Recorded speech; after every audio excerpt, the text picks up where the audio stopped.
Magandang araw mga ka-idol at gagawa tayo ngayon ng juice. Bibili tayo ng pipino. Ayan. Kay Aling Tis dito sa Alitre Road 1. Sa Alitre Project 6 po. Ito yung tindahan niya tapat ng school ng elementary ng Project 6. Ayan. Hanap pa tayo ng ating lemon. Ayan. Dito pala yung lemon na nakalagay. Dalawang lemon lang kailangan natin. Dalawang lemon, tatlong pepino. Ayan. Ayan yung kailangan natin. At balatan na po natin pagka dagating natin sa bahay. Ayan. Binalatan po natin. Ayan. Babalatan muna natin. Pwede rin hindi balatan. Nasa sa inyo yan kung balatan nyo pa o hindi na. Kasi kailangan ng katawan din natin yan. At ito talaga magandang ating inumin sa pang-araw-araw kasi ito ay naglilinis ng ating mga katawan. Yan. Naalis niya yung dumi sa katawan natin. At yung mga nakakalasong mga chemical sa loob ng katawan natin, kanyang idudumi kasi fiber po ito. Yan. Lalo na kung kasama yung balat niyan. Ayaw ng mga anak ko pag mayroong balat, kaya binabalatan ko lang muna. Yan. Tatlong piraso po lang yan. Ito pa talaga ay subok ko na kasi tuwing magawa talaga ako nito, araw-araw ko ito yung ginagawa, kaya lang minsan mawala tayo ng pira pambili. Ay minsan hindi rin tayo makawang araw-araw gusto rin man wala rin tayong pambili, kaya lang kailangan talaga natin ito kasi pag nakainom tayo nito araw-araw talaga tayo dudumi nito. Ayan. Ibig sabihin maganda talaga siya, magandang inumin. Ayan, napakagandang inumin kasi bawat araw nakakalumi po tayo. Ayan. Ano masabi ni Dok na aking napanood, kailangan ang tao kailangan dumumi sa araw-araw. Yan. Pagkatapos nating balatan ay huwa-hiwain natin ng maliliit. Ayan na po, niwa na po natin ng maliliit. Ayan. Ito po talaga ay napakasarap at napakaganda sa ating katawan. Kung hirap po kayong umihi, ito lang po ang ating iinumin sa araw-araw kasi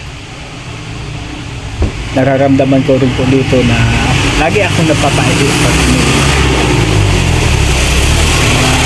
hindi pa kabisado magawa nito, pwede rin po haluan natin ng lemongrass. Maganda nga po yung pag may lemongrass. Tatlong pipino, pagkatapos dalawang lemon, tapos pwede rin po na may dalawang lemon, tapos ilaga nyo ang lemon, tapos ihalo nyo ang dyan. Ayan.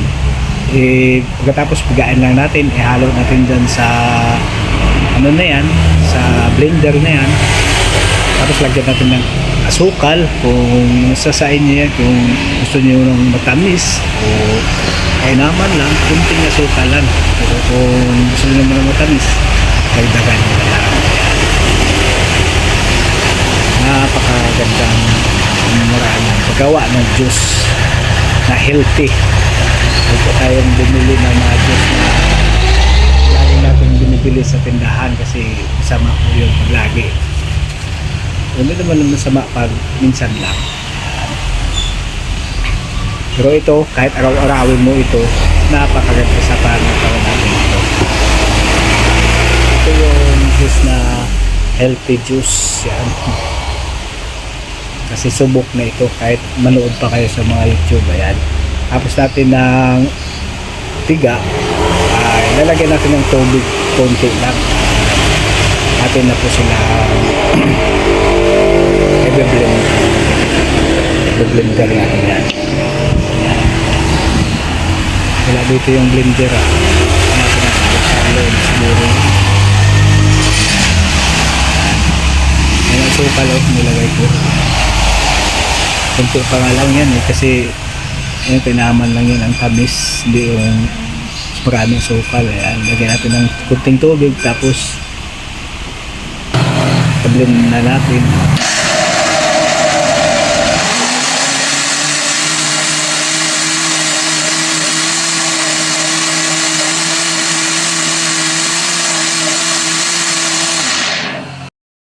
Ayan, tapos na po yung ano natin, juice. Ayan.